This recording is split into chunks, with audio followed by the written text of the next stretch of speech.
Well budget 2021 कुछ ही देर में आ रहा है और हम अब चलते हैं Vipin Sondhi who is the head of Ashok Leyland और सीआईएम को भी रिप्रेजेंट करते हैं। बहुत बहुत धन्यवाद सर।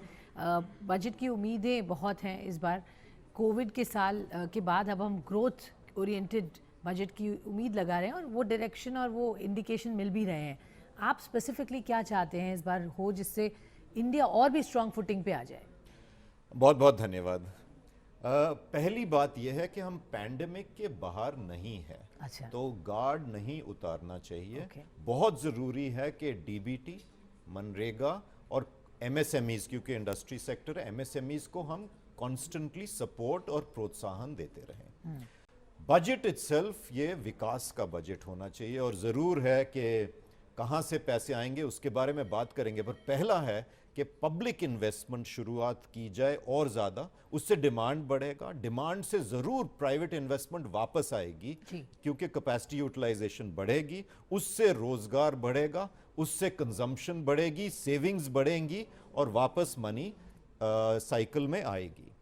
पब्लिक इन्वेस्टमेंट, हेल्थ अब बिल्कुल सामने आ गया है, तो बहुत ज़रूरी है कि हेल्थ और एजुकेशन तो करें ही, पर इंफ्रास्ट्रक्चर जो फिजिकल एसेट्स हैं, तो जहां पे हम कहते हैं कि फिस्कल डेफिसिट को अब थोड़ा सा लीवे दिया जाए, 3 साल का माध्यम से देखें, वो quality of fiscal deficit important है कि एसेट क्रिएशन में और सोशल इंफ्रास्ट्रक्चर क्रिएशन में जाए।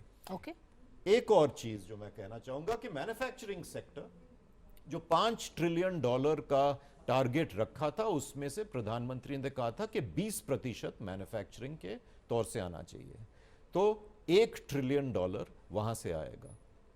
और आना चाहिए बाय 2025 और 25-26। अब ये जरूरी है कि जो productivity linked scheme announce, incentive scheme announce की है for many sector, I think 20 sector है, 10 और 3 और बढ़ेंगे, पर ये है कि इंडियन एक्सपोर्ट्स को प्रोत्साहन दिया जाए और स्केल बनाया जाए। स्केल बनेगा तो फिर हम एक्सपोर्ट करेंगे, पर जॉब जो क्रिएट कर सकते हैं, जो एग्रीकल्चर से लोग आके काम कर सकते हैं, उससे बहुत पॉजिटिव साइकिल। बिल्कुल। आई थिंक ये अपॉर्चुनिटी बहुत बढ़िया है इस वक्त सरकार के पास, क्योंकि इंडिया को बहुत अलग तरह से देखा जा रहा है as a substitute to China now in many ways. Of course हमें उसके लिए बहुत काम करना होगा, जैसा आप बता रहे हैं कि लार्ज स्केल पे इन्वेस्टमेंट ज़रूरी है, लार्ज स्केल पे सेटअप ज़रूरी है, एक्सपोर्ट ओरिएंटेड जो हम यूनिट्स बनाएंगे यहाँ से।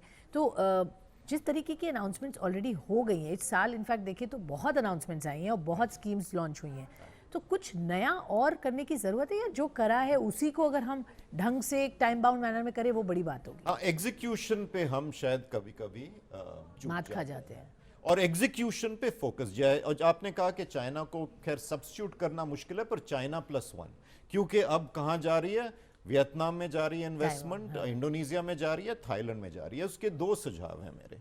एक तो वो क्यों जा रही है, हम जो इंसेंटिव्स ये देश दे रहे हैं, 5 या 6 बड़े नाम को हिंदुस्तान लाना है वही इंसेंटिव्स देके। दूसरी ये बात है कि जब आते हैं तो जमीन नहीं मिलती है। अगले 24 महीने अगर हम इंडस्ट्रियल पार्क्स, स्टेट गवर्नमेंट्स और सेंट्रल गवर्नमेंट इंडस्ट्रियल पार्क, जमीन, बिजली, पानी, सड़कें, वो सब तैयार करें, उस पे इन्वेस्टमेंट करें, तो फिर लोग आके इंडस्ट्री लगा सकते हैं और प्लग और प्ले टाइप इन्वेस्टमेंट हो सकती है। थर्डली, एक चीज और है कि बहुत सारे जो कंपोनेंट मेकर्स हैं बाहर के, नॉलेज इंटेंसिव कंपोनेंट मेकर्स, उससे टेक्नोलॉजी आती है। सेमीकंडक्टर्स ले लीजिए, सेमीकंडक्टर्स की दुनिया में शॉर्टेज है। बिल्कुल। एक बड़ी सेमीकंडक्टर इंडस्ट्री को हिंदुस्तान ले आए और उसको शुरुआत कर। बिल्कुल, तो ये बड़ी चीज़ें हैं जो सरकार सोच रही है और इंडस्ट्री साथ आए, कोलैबोरेट करे, तो हम बहुत आगे बढ़ सकते हैं। बहुत बहुत धन्यवाद सर हमसे जुड़ने के लिए। लुकिंग फॉरवर्ड, हम फिर से बात करेंगे एक बार बजट हो जाता है तो। Thank you so much, always good to be here. Thank you.